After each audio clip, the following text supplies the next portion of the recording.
Tonight, the search is on for whoever is trashing neighborhoods in Imperial Beach. Residents say someone is illegally dumping these massive piles of concrete and debris all over the city.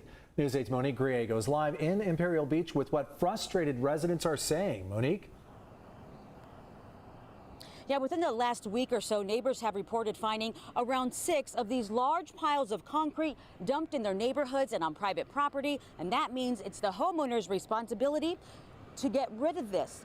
And that can be very expensive. So neighbors are hoping the community will help them identify who's responsible. They're popping up all over Imperial Beach.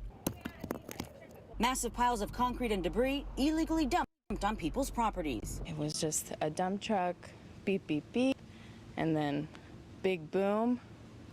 Everybody got freaked out and came to see what the commotion was about. Paloma Lopez says that boom was the sound of this pile being dropped in her neighbor's parking space. She says it happened around 4:30 in the morning on July 5th near Cypress Ave and Florida Street. And it's just one of around 6 neighbors have reported in the area within the last week. It's very disrespectful. A surveillance camera from a nearby property captured video of a work truck speeding through the alley later that day. So far, neighbors haven't been able to clearly view the company's name. People dumping stuff on our property is not very acceptable to us. David Rienza owns the lot where someone dumped this pile of concrete over the weekend. They're just trying to cut costs and dump trash where they can dump it without paying for it to be delivered where it should be, properly disposed of.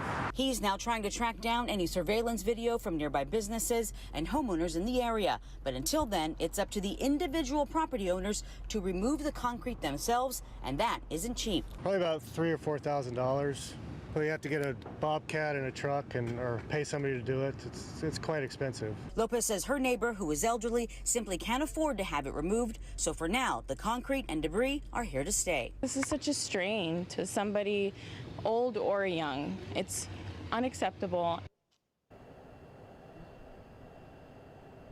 And neighbors have reached out to the city and to police, and they are now investigating this case. Now, neighbors also wanted to let people know that they are offering a $300 reward for any information that can help them catch the person responsible.